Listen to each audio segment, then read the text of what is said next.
প্রিয় দর্শক, আসসালামু আলাইকুম। চ্যানেলস ডিজিটাল থেকে আপনাদেরকে শুভেচ্ছা জানাচ্ছি। আমি মোহাম্মদ সাইফুল ইসলাম।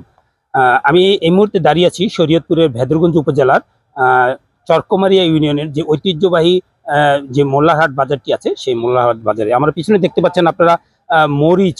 এটা কিন্তু আসলে একটা মাঠ না, এটা হচ্ছে একটা মরিচের বাজার। সপ্তাহে 2 দিন হাট বসে, শনি এবং মঙ্গলবার। প্রতি হাটে এখানে প্রায় 5 কোটি টাকার মরিচ বিক্রি হয়। সাধারণত এখানকার এই স্থানীয় যে কৃষক আছে, কৃষকদের ছাড়াও বরিশালের এবং চাঁদপুরের দুইটি জেলার কিছু অংশ মরিচ এই বাজারে আসে। আর একটা বিষয় জানিয়ে রাখি, এই বাজার থেকে বাংলাদেশের স্বনামধন্য যেসব প্রাণ এবং বিডি ছাড়াও আরো কয়েকটা কোম্পানি আছে এই বাজার থেকে মরিচ সংগ্রহ করে।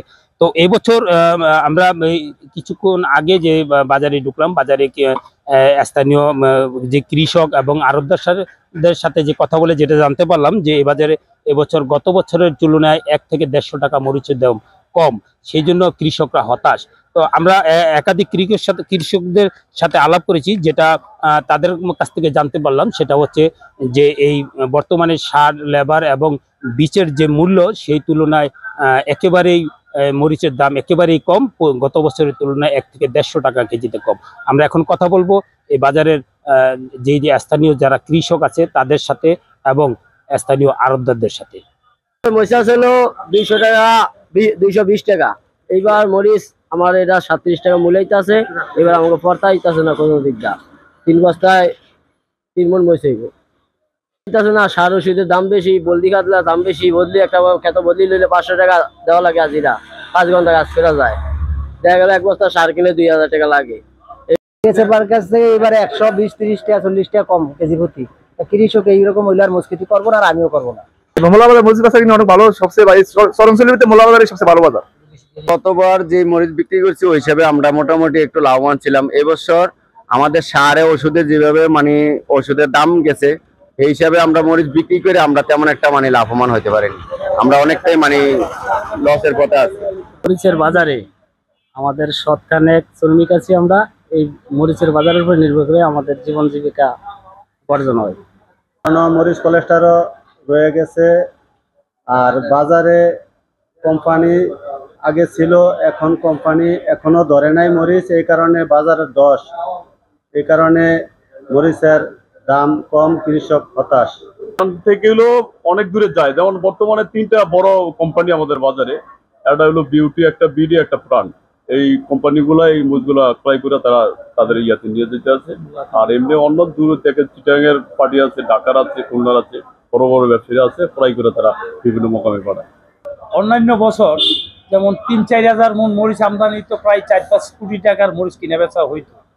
এই বছর মরিচ দাম কম হওয়ার কারণে, যেমন গতবার 250 টাকা ছিল, এই বছর 150 টাকা। এই কারণে ওই টাকার অ্যামাউন্টটা কমে গেছে। এইবার হয়তো বছর হাটে 3 কোটির আশপাশে কিনে বেচা হইতেছে। আড়ত আছে 30-35টা, আর খুচা বাইরা আবার খুচা চড়িয়ে আছে, এগুলাতেও 10-15টা আছে। হ্যাঁ, বরিশালের ওই একটা সাইডের মরিচ ওই দেখা গেছে নৌপথে এদিকে আইসা পড়ে, বা চাঁদপুরের ওই সাইডের মাঝের চরের মরিচ এদিকে ট্রলার যুগে আইসা পড়ে। গত বছর কোম্পানিওয়ালা যেভাবে কিনছে, যেভাবে চাহিদা ছিল, এবছর ওইরকম চাহিদা নাই। মোকামে টুকটাক যা খায় মোকামের উপর নির্ভর করিয়া এই মরিচটার দামটা হয়। আর গত বছর লোকসানে বহু স্টক পার্টি লোকসান দিয়েছে।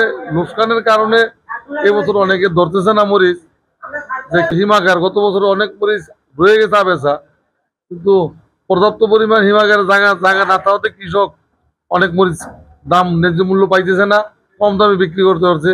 মরিচ কোলেস্টোরের ব্যবস্থা করা হয় আমাদের দেশে, হিমাগারের ব্যবস্থা করা হয়, তাইলে এই কৃষকে ন্যায্য মূল্য পাবে, ন্যায্য মূল্য থেকে বঞ্চিত হবে না। বাজার কেন্দ্র করে আমাদের 5 থেকে 6টা মিল প্রতি হাটবার শনিবার মঙ্গলবার চলতেছে।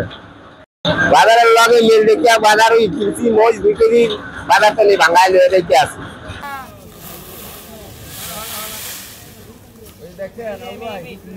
যোগাযোগ ব্যবস্থা ভালো হওয়ায় দেশের বিভিন্ন স্থান থেকে কৃষক, ক্রেতা, বিক্রেতারা এখানে আসেন। চাঁদাবাজি ও অব্যবস্থাপনা না থাকায় এখানে পণ্য কেনাবেচা করতে নিরাপদ মনে করেন। Mohammad Saiful Islam, channel S, Shariatpur.